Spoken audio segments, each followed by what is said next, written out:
Hello and welcome to round 12 of Grand Prix Charleston. I'm Ben Swartz, joined here in the booth by Marshall Sutcliffe, and we've got John Bolding on the left-hand side of your screen, facing off against Shuhei Nakamura on the right-hand side of your screen.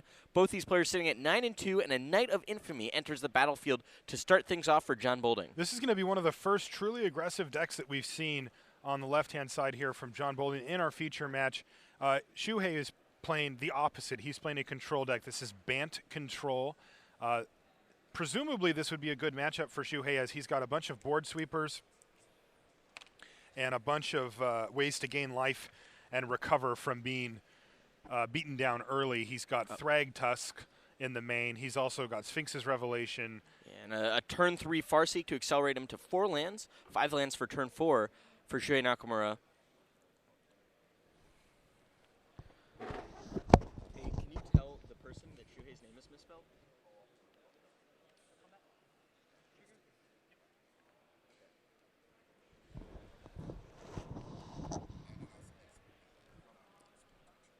All right, so John Bolding plays his third land, and it looks like he's got a Geralf's Messenger. That's the first one of those that we've seen this weekend. You know, Geralf's Messenger, very, very powerful card. He's also hit Shuhei for 3, so he has mounted a reasonable amount of pressure.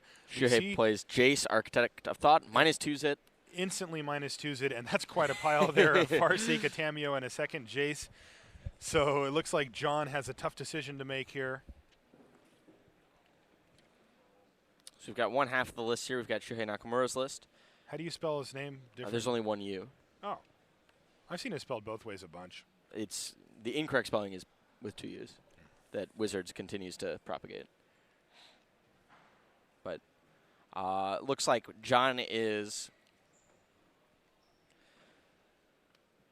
deciding between what he wants to do. In DCI Reporter, it's spelled like that, but that's the reason why. All right, so it looks like he's gone with Farseek and a second Jace and the Tamiyo. And Shuhei says, well, 2 cards looks like it's more than one, so I'll probably take that, although he is pausing now to decide. Yeah, it looks like he'll take the Jace and the Farseek. Yeah.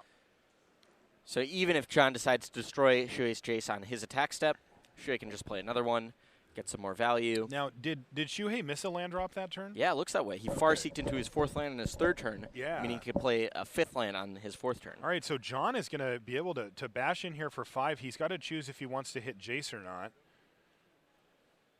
If he does kill Jace, he can expect another one to come down at some point during the course of this game, but he can also just take Shuhei to 10 here. That would leave Shuhei with the ability to activate a Jace, though. If John decides to send his Knight of Infamy over towards Jace and kill him, then Shuhei's going to have to tap out again to play a second Jace, which is pretty favorable for John. Even though Shuhei would be drawing a bunch of cards, John would be able to keep a lot of pressure on him. Geralf's Messenger, very, very potent, powerful card for a deck like this. We haven't seen it much this weekend, but it has certainly made its presence known in Standard of months past. So I think the interesting most people are familiar with that card by now. Thing to see is I believe John Bolding was one of the undefeated players coming into day 2. And he's picked up a couple of losses here. Yeah. I think you're right. Because we saw him just as a quick look round 10. And we saw him lose. And now sitting at 9-2 must imply that he unfortunately lost his previous round, and it doesn't get any easier for him because he's facing off against Hall of Famer Shuhei Nakamura. Yeah, it's pretty tough when you take 2 tough losses after a ridiculously good day 1, and then you're like, okay, gotta gather myself, gotta get together, and you sit down and it's Shuhei. Yeah. By the way, Shuhei just played a land. He did play it untapped, so he's going to take 2 extra damage. Gain 5. It's going to be a Thrag Tusk to get that life back. Yeah, he was one of 2 players. Peter Kelly, who we saw last round for a while, and him were the only 2 undefeateds coming out. Or actually, Brad and Florian were technically undefeated with a draw. Right, but only 2 perfect records coming in.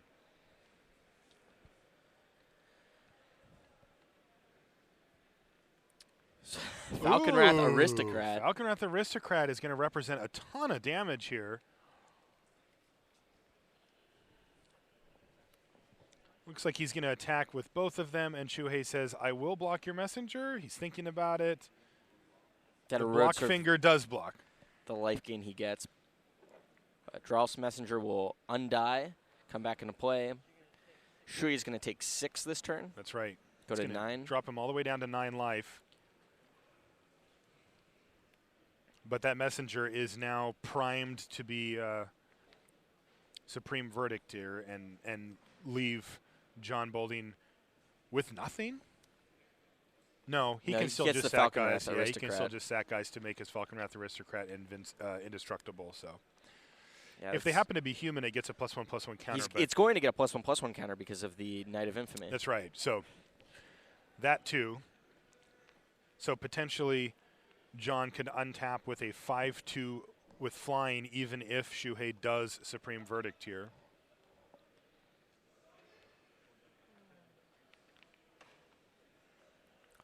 So Shuhei thinking about what he can do here.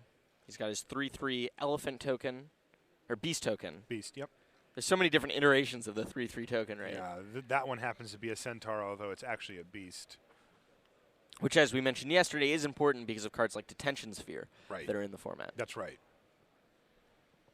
The assumption here is that both players are fully aware, though, that that's a beast. And Shuhei is deep in the tank here on his turn. He's got 5 mana at his disposal. We know he has a Farseek and a Jace in his hand, and he's got to make a decision. He asked John how many cards he's got in his hand. Shuhei looks like he has 7. And he is trying to come up with the best plan to move forward in this game. Now, you know, he is sitting at 9. He doesn't know if John is playing burn spells like, you know, Brimstone Volley or something like that. If Shuhei just taps out for a Wrath effect here, then he could get burned out. But he doesn't. What did he play? Please tell me that's what I think it is. That looks like... Is that a Staff of Nin? Yes, a Staff of Nin. Is it really? Yep. Oh, Staff of Nin, one of my favorite cards. That is awesome. And he's going to use it right away to take out the Knight of Infamy. The Knight of Infamy. Staff of Nin, one of my favorite artifacts in recent memory, also one of my favorite cards to open in M13 for obvious reasons. It taps to do 1 damage to a creature or player, and during your upkeep, you get to draw an extra card. Card is amazing, and I'm really glad to see it getting a lot of use here. It looks like John is just going to attack. So he did, in fact, sack. What is that, a Gravecrawler? Yep, Gravecrawler. A little bit off camera there. But it is a Gravecrawler, and that's just another creature that he can use to make sure that his Falcon Wrath Aristocrat stays alive.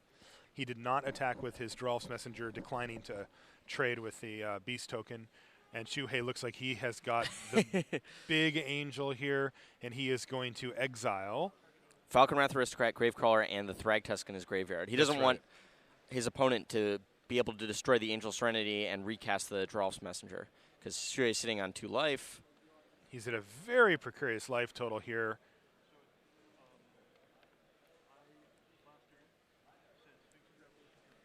And he has passed the turn back.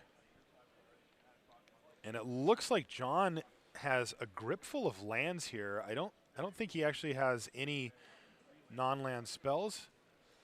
So he's going to be able to play a Gravecrawler from the graveyard.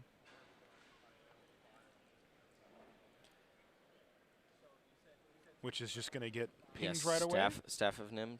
Or no, he's going to ping John because John can just recast the Gravecrawler, right? So next turn. And it can't block. And Shuhei draws 2 thanks to his Staff of Nin. This is awesome. And he's got 2, I believe, more Angel of Serenity in hand. Wow. All of these, still had all these Angel Serenities. Yeah. So Shuhei's... But having a bunch of Angel Serenities in his hand is really awesome here, except for that, you know, he's really concerned about being at 2, so he's going to take out the Drolf's Messenger this time and the Gravecrawler, and he's going to go on the offensive. He's going to attack for 8 right now. That sets him up for lethal next turn if John can't find a way to get in some damage. Or kill the Angel Serenity and be able to recast the Gravecrawler. That's right. That's got to be what Shuhei's afraid of. But yeah, like an ultimate price or something would do it. I mean, can't Shuhei... Like, if Shuhei just doesn't cast... yeah, that's the match. He draws... John draws... I think that's just game 1. John draws Blood Crypt. That cannot destroy the Angel Serenity, so John can't get back his Drolf's Messenger. And Shuhei is up a game against John Bolding here in round 12 of Grand Prix Charleston. The rare game 1 handshake. Yeah. I mean, you got to be a little nervous if you're playing against Hall of Famer Shuhei. Absolutely. We see on the I other. played against him before. Yeah, I've played against him a lot. I've never once won. Yeah, he beat me. I also happened to be on a team with him when we were doing a side draft, and it was like, this is sweet. On the other feature match, you see Alex Magiton facing off against Reed Duke, Ben Friedman, and Sam Black. And I can't quite tell who's on the far table. Is that Jerry? On the right there? Maybe. I can't quite tell either. It does look like him, but he looks like a lot of people. Yeah, so we're going to take a quick look at Alex Magiton versus Reed Duke. Alex on the left and Reed on the right. Alex is playing the blue-white tempo deck that we've seen earlier. And Reed Duke has, Ground Seal from his Bant deck. Ground Seal comes into play, draw a card, and then all cards in graveyards have Shroud. Yeah, they cannot be the target of spells or abilities, so it's kind of an interesting one.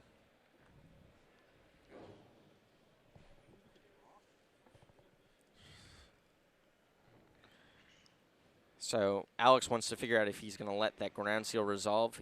Looks like he only has Syncopate in hand, so what does will it resolve. do? That just takes care of Snapcaster Mage?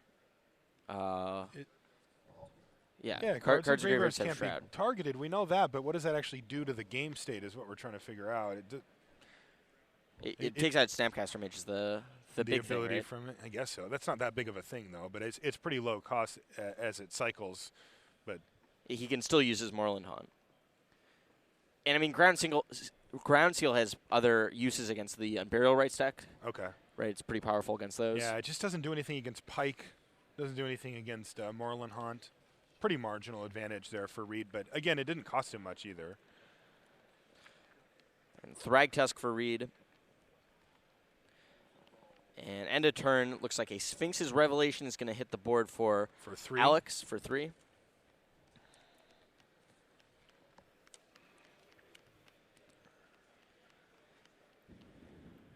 Alex draws his 3 cards, gains 3 life, untaps, draws a Restoration Angel for the turn to go along with his full grip.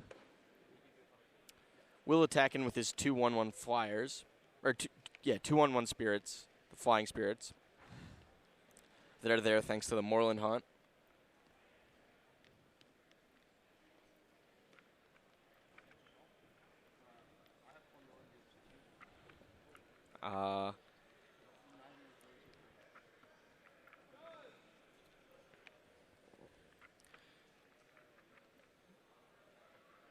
Now Reed is going to swing in with Thragtusk.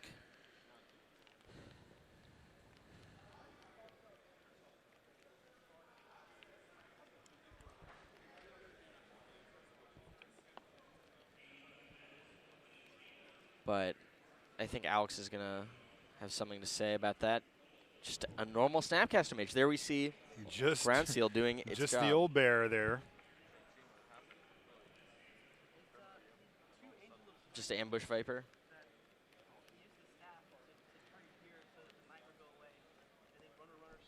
It wishes it was an Ambush Viper. Yeah, that actually trades for Thragtusk. Instead of just being a dumb 2/1. Yeah. Yep. Drop bear.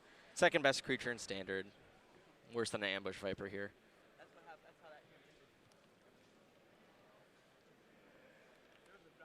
All right, think twice for Reed Duke.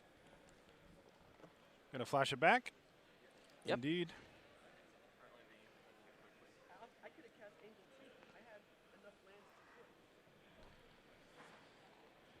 Redraws. So Reed, I'm not sure what the life totals are, but I want to say he's kind of in the driver's seat. He's going to attack in with Thragtusk, but if at any point Alex can get a quick Runechanter's Pike, that's going to be pretty big. I assume he's got quite a few instants and sorceries in the graveyard, but Pithing Needle for Reed is likely going to name Runechanter's Pike. It's either that or, yeah, it doesn't look like he's got a Moreland Haunt on the board, so that doesn't He does have a seem Moreland likely. Haunt on the board, but Oh, does he? Oh, yeah, there it is. You're right. So Reed's got to decide. He can name Moreland Haunt, right? I mean, Alex does have the option to Syncopate here. I don't think he has quite enough mana, but he could still cast Syncopate to tap Reed out to try to resolve another spell.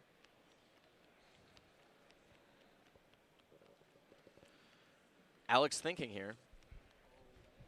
Remember, Reed doesn't have to name what he's going to name until the spell is resolving. So right now he just says, Pithing Needle? Anything happen from that? Alex is going to respond by using Moreland Haunt one last time, depending on what Reed names. Hopefully we can get our spotter on the floor to cue us in as to what that Pithing Needle will name.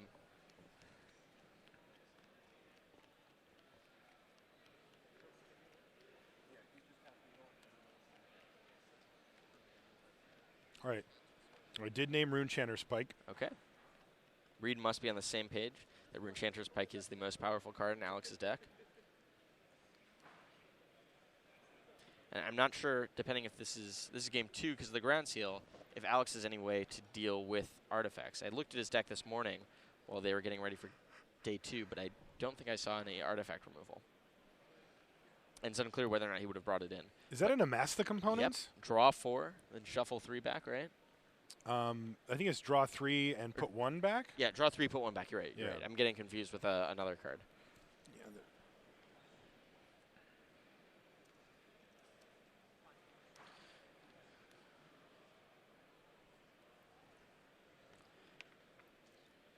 And a Supreme Verdict, clearing the board, leaving Reed with a 3/3 Beast token. End of turn, Alex is going to throw out a quick Restoration Angel. I mean, I'm not sure how many cards Reed has in his hand, but Alex still has quite his grip from that large Sphinx's Revelation. Alex is going to attack him with the Restoration Angel. Wow, is Reed? Okay, he's got a grip too. He's got like 5 cards in hand, it looks like.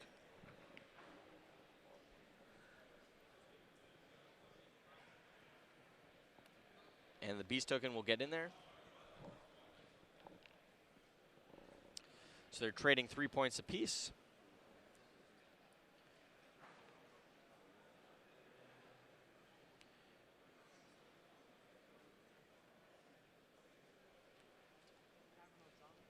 Now Reed wants to see what he wants to do on his second main phase. Tapping 4. Another Verdict, maybe? Indeed. Okay. Does Alex want to do something about that? Nope. But Alex now has more firewood to use on that Moreland Haunt. Yeah. More fuel for the fire. Indeed. Thankfully, the Moreland Haunt's a fairly slow clock. And another Ambush Viper. Without it, another Ambush Viper.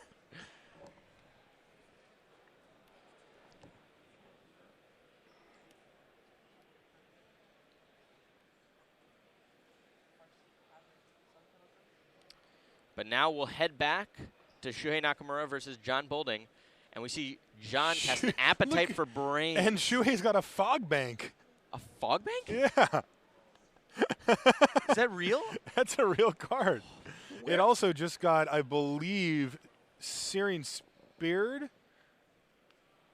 So if you want to know something about Shuhei's deck, do you know who built his deck? Who built it?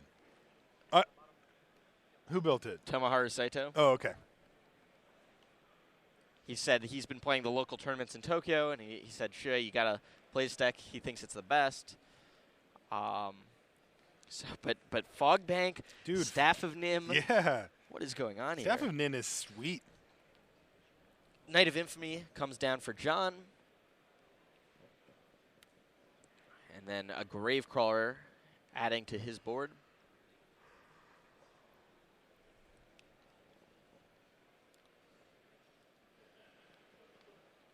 And he's going to play a Jace. Is just going to minus him? Or is he going to plus? If he pluses him, then basically it leaves John attacking for 2. One way or another. Yeah, either if he attacks with a single guy or if he attacks with both guys. Right. Which is pretty reasonable. That Jace is off screen, so I can't see if that's a plus or a minus. But, I mean, we'll figure out whether or not Shuhei puts 3 cards off the top of his deck.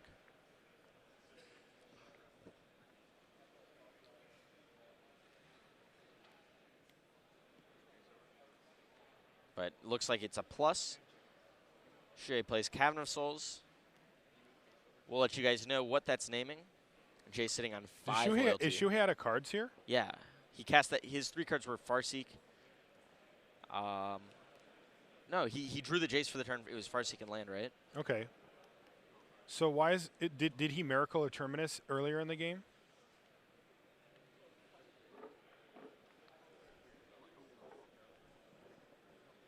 There's one in his yard. I mean, the Terminus happened last turn, right? The turn before last? Okay. After the Appetite for Brains? Oh, because Appetite for Brains exiles, right? Right. So the Terminus happened then. Then Shuhei passed the turn back. He played the Gravecrawler in the Night of Infamy. John, that is. John passed it back. When did the Terminus happen, though? I missed it. The turn after Appetite for Brains Oh, was okay. miracled. Okay. I just missed it. Was there anything on the board? Yeah, there was a Gravecrawler and one other creature. It was right when I think. I just missed it. Okay. Deathrite Shaman or something? Okay. Yeah, I just missed it. Gravecrawler is going to attack in. Jace is going to fall 2 loyalty down to 3. And a Giralf's Messenger, a great follow-up play here. Wow. Applying a ton of pressure to Shuhei's board, and it looks like he's going to have to minus Jace to try to dig for something here, and he does exactly that. And there's a Terminus. And unclear if Shuhei has enough mana for that Terminus. Yep, those are going on the bottom. Shuhei does have one card in hand, and it is a land, and he gets to Terminus. That's great against the Giralf's Messenger as well. Still has that Jace sitting there. And he still has a Jace sitting there into what is now an empty board. And we see a Blood Crypt for John, and he just ships it back. So Shuhei has stabilized here. He's going to plus Jace and just ship the turn back. Now, if Shuhei drew a counterspell here, like a Syncopate, that'd be really key. Would have been. Now we see a Cavernous Souls, though. Ooh, Zealous Conscripts. Zealous Conscripts. He's going to get a chance to just -2 Jace. Wow. Look at the top 3. He's going to be put into a couple piles. He's going to get a Gravecrawler out of the deal, and he's going to get to battle with his Zealous Conscript. So that was a huge play. Yeah, that's destructive. Shuhei was looking in a pretty good position there, and now all of a sudden he's facing more pressure, although Shuhei is still has a reasonable life total here and a ton of land, so there's a lot of cards that he can draw to get him out of this situation. Another 3, Shuhei drops to 8. Should be at least one great. Ooh, and he's drawn a Giralf's Messenger as well. Now, we know that this Cavernous Souls had to have named Zombie. Human, Berserker, or whatever. No, the Cavernous Souls is on. No, the there's second 2 of them. Yeah, right. Yeah. So the first one is gonna enable. All right. So, he's gonna use the zombie one on that. Gravecrawler. Interesting. And then try to cast the Giralf's Messenger. Oh, that was weird. Do you know why he did that? Is there any reason why you wouldn't just slam Giralf's Messenger there? I'm not sure.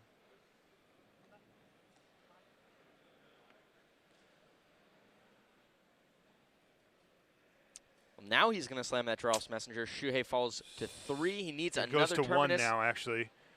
And Shuhei's going to scoop him up. That's game 2 going to John Bolding. I still can't figure out why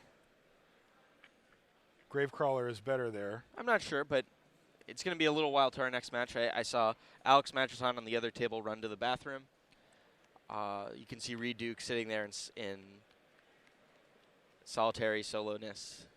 Those both aren't words that fit there, but he's sitting there alone, shuffling up his deck for game 2.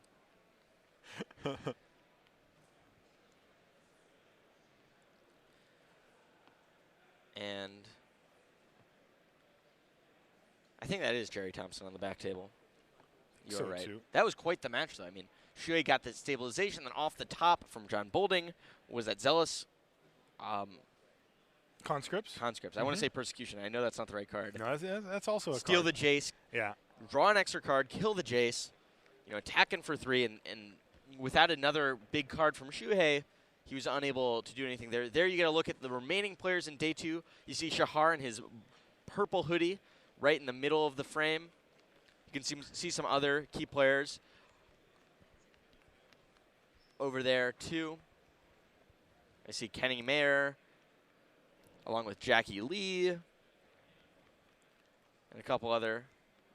Rashad is moving the cursor on top of Jackie Lee. Morgan Chang to the right. Some people are saying that he was playing around Terminus by playing the Gravecrawler, but that doesn't actually do that. Because he cast the Giralf's Messenger the next turn anyway to bring Shuhei to 1. Yeah. And then if Shuhei Terminuses, then all this stuff's gone anyway. So I'm not really sure.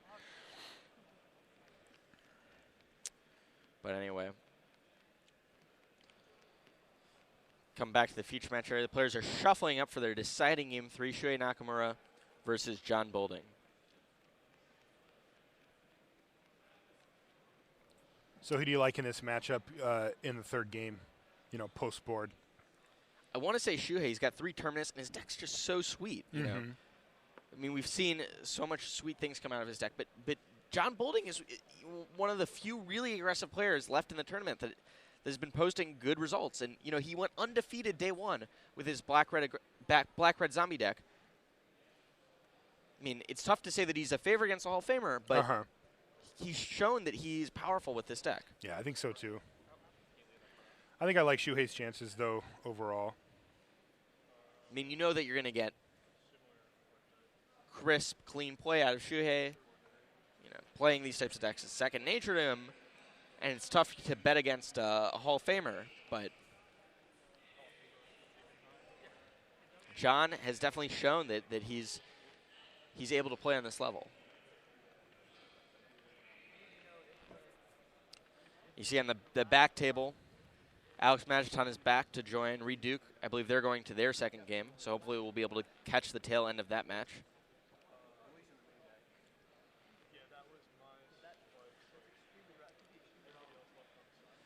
But what a tournament it's been so far.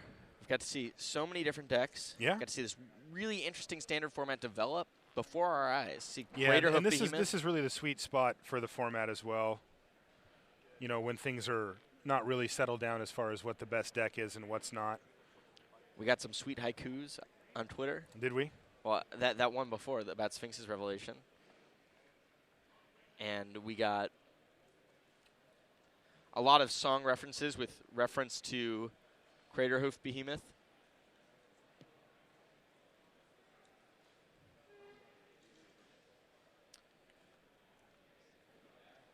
The hoof is on fire.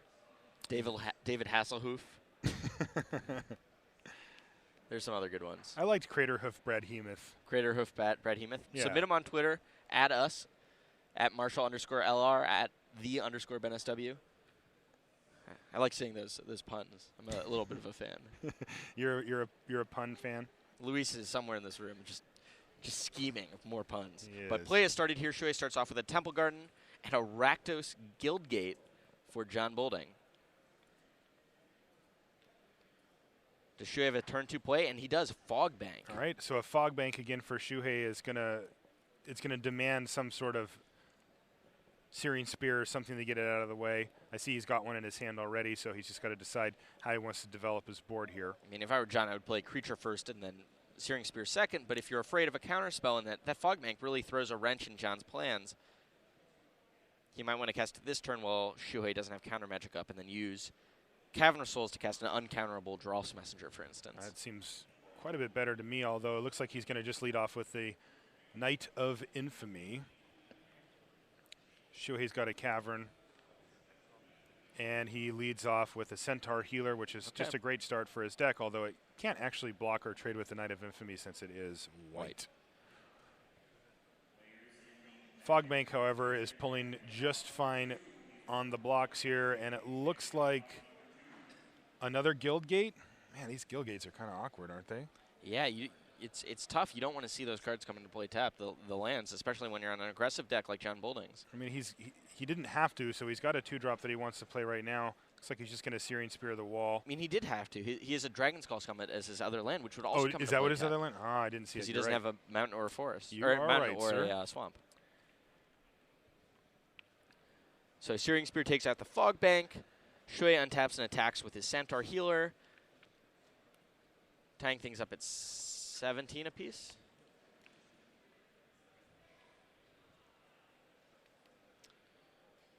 And John Bolding untaps with his Knight of Infamy, draws another Searing Spear.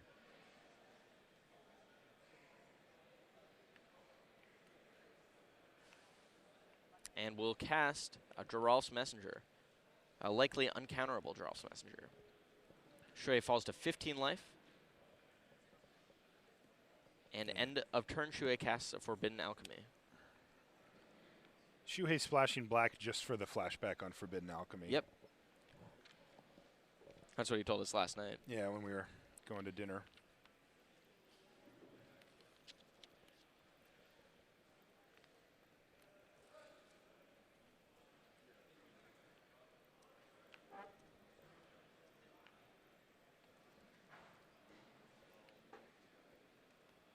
So Shuhei considering between his cards, his options for Forbidden Alchemy.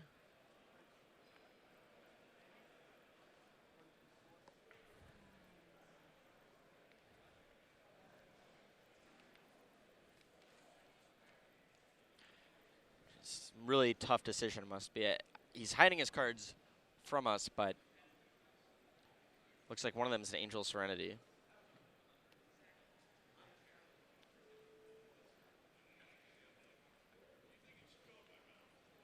So didn't see what he took, but he ditched away a Tamio, an Angel Serenity, and a Temple Garden in favor of perhaps this Jace that he's been able to cast. Instantly -2s it, reveals Jace, good. Angel Serenity, and a Glacial Fortress. He's got at least another land in hand, so it's going to influence his decision on which pile he takes here. So, yep, John is... None of these look particularly good when John sets them out. He kind of did a little test pile there, and it's like, that doesn't look very good. You don't want to give him the Angel and the land to just help him get to that point. One of the three options has to be correct. There's only three permutations. That's right. But they can also be all pretty bad for John, and which in this case seems to be that. So John is going to put the Glacial Fortress alone and put the Planeswalker Angel Serenity together, and Shuhei takes the 2 spells. Maybe Shuhei tricked John into thinking that he didn't have another land,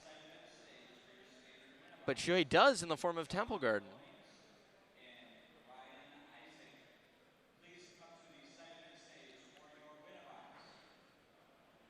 So Shuhei passes the turn back to John. Jace is sitting on 2. If John wants to attack and kill it, he can definitely do that. But he knows that, Shuhei got another Jace, right? That is correct. I mean, John attacking with the Knight of Infamy there is forcing Shuhei to cast that Jace and activating again. If he doesn't attack with the Knight of Infamy, Shuhei can -2 the Jace, play another Jace, and do it again, That's right. That's a lot of cards he gets to see. And both the creatures head towards Shuhei, presenting 5 damage. Shuhei could block the Drawless Messenger, cannot block the Knight of Infamy, thanks to Pro White.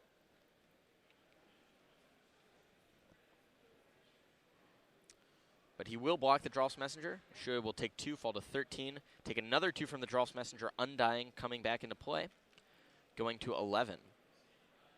And Drawless Messenger grows into a 4/3.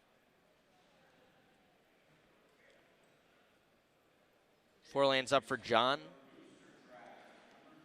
He is going to cast a Gravecrawler that's uncounterable thanks to Cavern of Souls, and is considering if he wants to cast the Drawless Messenger, but holds up Searing Spear instead and passes it back to Shuhei. Yeah, he's looking at Shuhei sitting on 5 lands. He's 1 away from a Terminus, and he doesn't want to get 2 Drawless Messengers and his other 2 creatures Terminused away, so he's going to just hold back on Shuhei one reveals 3 lands to his Jace's ability this turn, 2 Glacial Fortress and an Overgrown Tomb.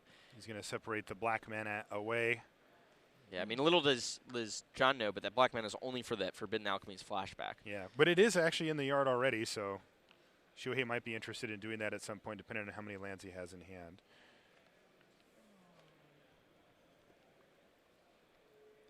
Yeah, I mean, Shuhei's really put to a decision here.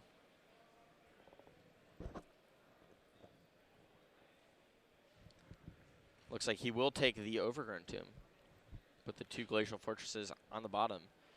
Looks like in the meantime he has drawn a different land for the turn. And he's considering playing that Sun Petal Grove first instead of that Overgrown Tomb. Is there something Shuhei can do with 6 mana this turn? I don't see a Terminus in his hand, but that sure would be a nice one. Maybe just another Jace. Shuhei's thinking. He's sitting on 11 life, so he has to be at least a little careful. John is threatening 8 damage and has that Searing Spear, so it's lethal if Shuhei doesn't +1 Jace or have an answer here. Yeah, this is game 3 here from Grand Prix Charleston. Shuhei Nakamura on the right versus John Bolding. Pretty classic aggro versus control matchup here, and in fact he does plus Jace and ship the turn back after playing his overgrown tomb tapped. But I think Shuhei can be put to 1 here. If John attacks, he deals 1, 2, 3, 4, 5. Going to 6, -3 from Searing Spirit end of turn, and -3 from draw, or -2 from Drawless Messenger will put him to 1 life exactly. But John has a Zealous Conscript. He does indeed. So does that really help him out here to get? I guess that is just enough. He can bring him to 8 here. He plays a Conscript. No, the Conscript is only going to attack for 2 itself. Yeah, it's going to be exactly the same as the Drawless Messenger. Exactly. So he is going to Searing Spear, and he's going to target Shuhei, not redirect to Jace. It's going to bring him down to 8. And he's going to take his turn here. All right, so tense moments as this match comes to a deciding point here. Is that another Searing Spear for John? It's either that or another Conscripts. I couldn't quite see. Or Cavern of Souls. Oh, wow, Thundermaw Hellkite. That will do it. And that's it. He just gets to battle in, and look at him. He top-decked the Hellkite, and you see his hands on his head as he is able to take down Hall of Famer Shuhei Nakamura, and looks like he can't hardly believe it himself. Wow, what a match. John Bolding continues at 10-2 here at Grand Prix Charleston, heading into the final 3 rounds of the Swiss. And are we going to be able to see the 3rd game of Magilton versus Duke? No, it looks like they're signing their slip. I do see a slip being signed there as well.